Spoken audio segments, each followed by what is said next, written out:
ஒரு கார்த்திகை மாதம் கருக்கிருட்டு. செங்கல்பட்டிலிருந்து படப்பிடிப்பை முடித்து கொண்டு எம்ஜிஆர் அவர்கள் நடுநிசி 12 மணி வாக்கில் காரில் வந்து கொண்டிருக்கிறார். கண் விழித்தவாறே எம்ஜிஆர் அவர்கள் தனது காரில் வந்து கொண்டிருந்த பொழுது வழியில் போலீஸ் உடையில் நின்றிருந்த ஒருவரை பார்க்கிறார். எம்ஜிஆர் அவர்களின் கார் அந்த போலீஸ்காரரை கடந்து செல்கின்ற போது எம்ஜிஆர் அவர்களின் நெஞ்சில் பொறி தட்டுகின்றது. ஆளே நடமாட்டம் இல்லாத இந்த அர்த்தராத்திரியில் அந்த போலீஸ்காரர் பஸ்ஸுக்காக காத்து நிற்கிறார் என்பதை புரிந்து கொள்கிறார் எம்ஜிஆர் அவர்கள். உடனே தனது டிரைவரிடம் காரை நிறுத்த சொல்கிறார். கார் பின்னோக்கி வருகிறது. போலீஸ்காரர் அருகில் காரை நிறுத்தி கதவை திறந்து, ஏறுங்கள், எங்கே போக வேண்டும் என்கிறார் எம்ஜிஆர். பரவாயில்லை, நான் பஸ்ஸிலே வந்து விடுகிறேன் என்கிறார் அந்த போலீஸ்காரர்.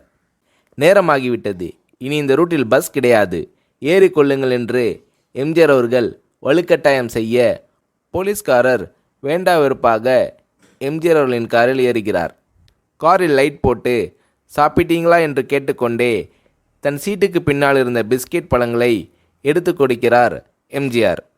இப்படி ஓசியில் பயணம் செய்வதில் எனக்கு உடன்பாடு இல்லை. இன்னும் நீங்கள் உண்ண சொல்லி வேறு என்னை இழிவுபடுத்தாதீர்கள் என்று அந்த போலீஸ்காரர் மறுக்கிறார். பொன்மனச்செம்மல் பூரிக்கிறார்.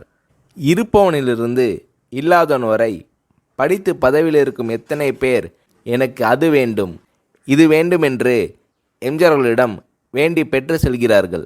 ஆனால் சாதாரண பொறுப்பில் இருக்கும் இந்த போலீஸ்காரரின் நேர்மை எம்ஜிஆர் அவர்களை சிலிர்க்க வைத்து விட்டது. எம்ஜிஆர் அவர்களின் கார் தூரத்தில் வந்து கொண்டிருந்தாலும் காரின் நிறத்தையும் ஒளியையும் மனம் கமலும் ஓடிக்கான் வாசனையும் வைத்து இது எம்ஜிஆர் அவர்களின் கார் என்றும் கார் சென்ற தடத்தை தொட்டு வணங்குகின்ற அளவிற்கு புகழுடன் திகழ்ந்த நேரம் அது. அரை மணி நேரம் கார் சென்று கொண்டிருக்கிறது. ஆனால் அதுவரை எம்ஜிஆர் அவர்களை பற்றி பெரிதாக போற்றி புகழ்ந்து பேசாமல் அந்த போலீஸ்காரர் பொருட்படுத்தாமல் வந்ததே எம்ஜிஆர் அவர்களுக்கு அந்த போலீஸ்காரர் மீது மிகுந்த மரியாதை ஏற்பட்டது. நான் தான் எம்ஜிஆர் என்கிறார் புரட்சித் தலைவர். கேள்விப்பட்டிருக்கிறேன் என்கிறார் போலீஸ்காரர். பொன்மனச்செம்மலின் முகத்தில் கோபம் இல்லை. பதிலுக்கு புன்முறுவல் மலர்கிறது. என் படங்களை பார்த்திருக்கிறீர்களா என்று கேட்கிறார் எம்ஜிஆர். நான் சினிமாவே பார்ப்பதில்லை என்கிறார் அந்த போலீஸ்காரர். புரட்சித் தலைவர் இன்னும் பிரமிக்கிறார். இப்பொழுது கார் சத்தத்தை தவிர ஒரே நிசப்தம். போலீஸ்காரர் தனது வீட்டிற்கு 1/2 கிலோமீட்டருக்கு முன்பே காரை நிறுத்த சொல்லி இங்கேயே இறங்கிக் கொள்கிறேன் என்கிறார். ஏன், நீங்கள் குறிப்பிட்ட அந்த விலாசம் இன்னும் 1/2 கிலோமீட்டர் தூரம் இருக்கிறதே என்கிறார் எம்ஜிஆர். சாதாரண போலீஸ் உத்தியோகத்தில் இருக்கும் நான் காரில் வந்து இறங்கினால் என் வீட்டிற்கு அருகில் உள்ளவர்கள் என்னை தவறாக நினைத்து கொள்வார்கள். இதுவரை இப்படி நான் யார் காரிலும் ஓசியில் வந்து பழக்கமில்லை. நீங்கள் இவ்வளவு தூரம் செய்த உதவிக்கு நன்றி என்கிறார் அந்த போலீஸ்காரர். புரட்சித் தலைவர் எம்ஜிஆர் அவர்கள் அதற்கு மேல் எதுவும் பேசவில்லை. அவர் எந்த போலீஸ் ஸ்டேஷனில் பணிபுரிகிறார் என்பதை மட்டும் கேட்டு தெரிந்து கொண்டு கிளம்புகிறார். அடுத்த நாள் செங்கல்பட்டு போலீஸ் ஸ்டேஷனுக்கு ஃபோன் செய்து, நான் எம்ஜிஆர் பேசுகிறேன் என்கிறார் புரட்சித் தலைவர்.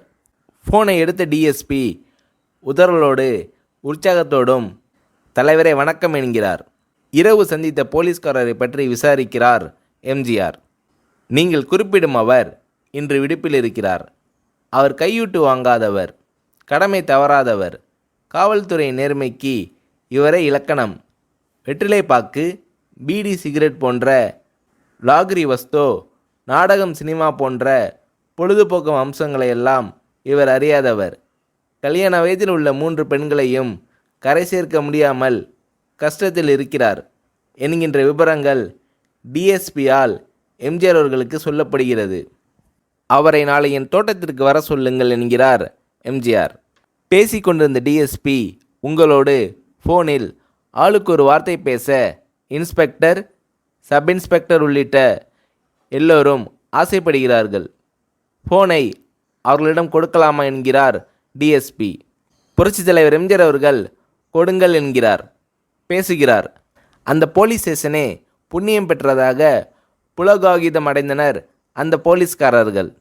மறுநாள் அந்த போலீஸ்காரர் ராமவரம் தோட்டத்திற்கு அழைத்து வரப்படுகிறார். அவரிடம் பேப்பரில் மடித்த பெரிய பணக்கட்டை கொடுத்து, இதை வைத்து உங்கள் பெண்களின் கல்யாணத்தை நடத்துங்கள் என்கிறார் எம்ஜிஆர். அந்த போலீஸ்காரர் மறுக்கிறார். நான் ஏதாவது உங்களிடம் காரியமாற்ற சொல்லி அதற்காக பணம் கொடுத்தால் அது தவறு. என்னால் ஆக வேண்டியது உங்களுக்கும், உங்களால் ஆக வேண்டியது எனக்கும் எதுவும் இல்லை. நான் உங்கள் கூட பிறந்த ஒரு சகோதரனாக நினைத்து கொடுக்கிறேன். பெற்றுக்கொள்ளுங்கள் என்று சொன்ன பிறகு கேட்டும் கூட கிள்ளி கொடுக்காத கனவான்கள் வாழும் இந்த உலகில் ரோட்டில் நின்றவனை அழைத்து சென்று அள்ளி கொடுத்த புரட்சித் தலைவர் எம்ஜிஆர் அவர்களின் கருணையில் நெகிழ்ந்து போய் பெற்றுக்கொள்கிறார் போலீஸ்காரர். பிறகு ஒரு தேதியில் புரட்சித் தலைவரே சென்று அந்த போலீஸ்காரரின் 3 பெண்களின் திருமணத்தை நடத்தி வைத்து வாழ்த்தியிருக்கிறார்.